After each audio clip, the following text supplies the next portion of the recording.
Welcome to the GameRamble video review for Drifting Lands, narrated by me, Dark Cloud. As always, the full text version of this review can be found on the GameRamble website linked below.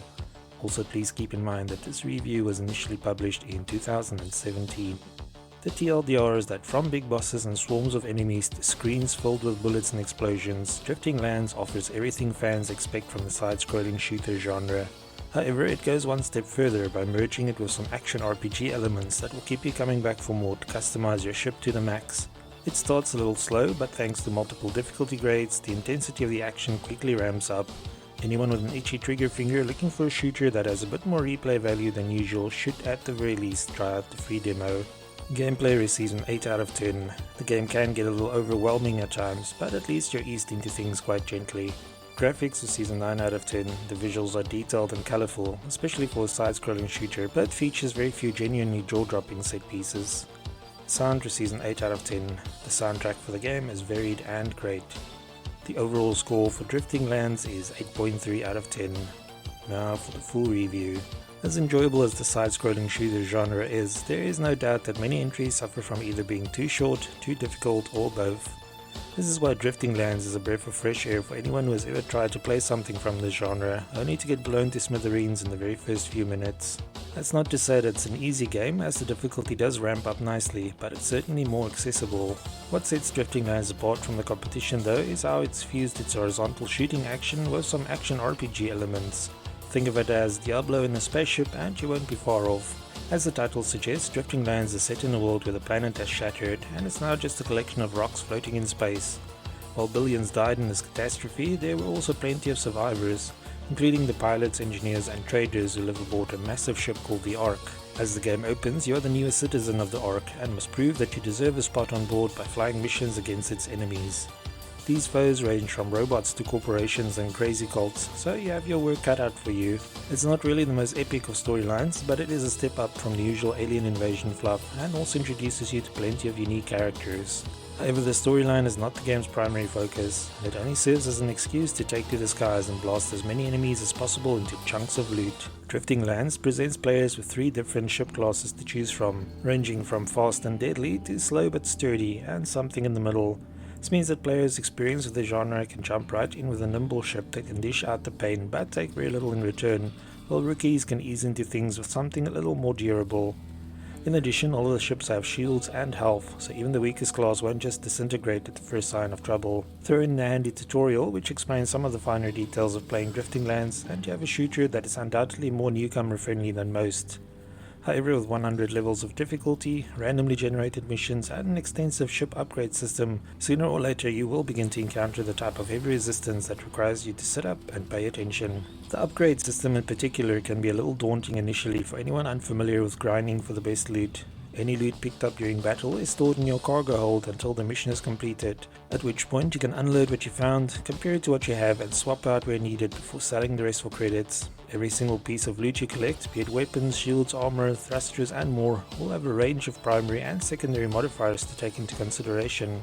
So for example, the damage per second stat for a weapon is important, but you also need to look at what other attributes it influences, and even if it has flaws, that can cause issues. It sounds rather complicated and can be a nuisance if you simply want to get out there and fly, but it does enable you to micromanage every aspect of your ship.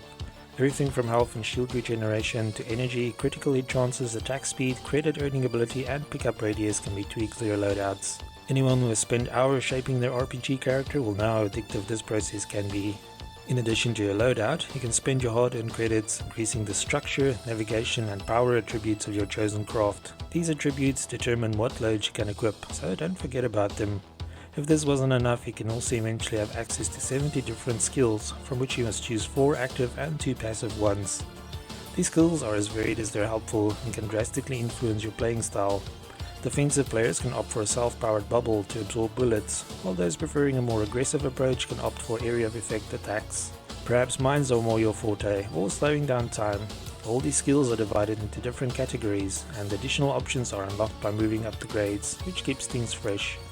Since most skills must be activated manually and have cooldown periods, they are a little trickier than the usual power-ups found in shooters.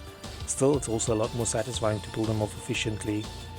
We definitely recommend that newcomers stick with the automatic retreat skill though, as without it you're basically playing in hardcore mode. Speaking of the grade system, it's used to determine the game's difficulty. There are a total of 10 grades, and each one increases the damage enemies can inflict, how much punishment they can take, how many of them you have to deal with, and even additional factors, such as whether they release bullets on destruction. Higher grades also mean more rewards and access to better variants of ships to purchase, so it's not all doom and gloom either. Don't worry if 10 grades sounds like too much either, as the story pretty much ends by grade 4, so everything above it is optional. Visually, Drifting Lands sports a pretty unique look for a shooter. The art style is very detailed, and you get to fly past many varied backgrounds. Some levels also throw some nifty looking weather effects at you, which looks really nice. The screen can get a little cluttered at times thanks to the sheer amount of bullets and explosions going on, but this is about par for the genre. Your enemies are also varied, although combat is strictly air to air, and you'll never see any ground-based targets. Foes can however attack from any corner of the screen, and even fly out of the foreground or background to catch you by surprise. The only downside is that eventually you'll have seen most of the backgrounds on offer, and repetition will begin to set in. The vast number of levels and procedural style of the game also means that it doesn't really have any standout moments or levels like in more scripted shooters. Story scenes play out via largely static cutscenes, but feature some very nice hand-painted designs. The soundtrack of Drifting Lands was an unexpected highlight, and all of the tunes blasting through your speakers are good enough to warrant a purchase of the soundtrack edition. Our favourite are the ones with rocking guitar sounds, but other genres are also featured and are equally good. Sound effects on the other hand are decent, if a bit underwhelming, but at least they don't drown out the music. The developers did revamp the sound effects in a later update to make them stronger and louder. Despite plenty of story-based cutscenes, the game lacks speech, so they have to read all the conversations. The developers recommend playing the game with a controller, and we have to agree that it definitely makes it easier to maneuver and activate the myriad of skills. On the other hand, the user interface for the ARC sections, where you choose missions, upgrade your ship or sell items, definitely work better with a mouse.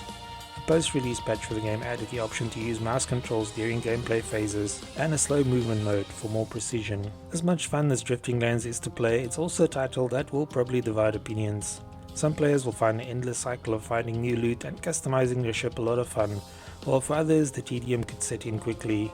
Like any action RPG, there is a certain amount of grind involved, which is not something that is usually associated with making progress in a side-scrolling shooter.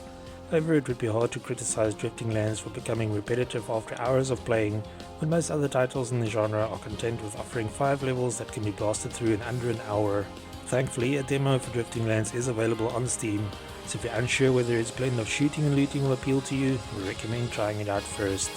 Thanks for joining me for this Drifting Lands PC review. Remember to like, subscribe and share. Until next time.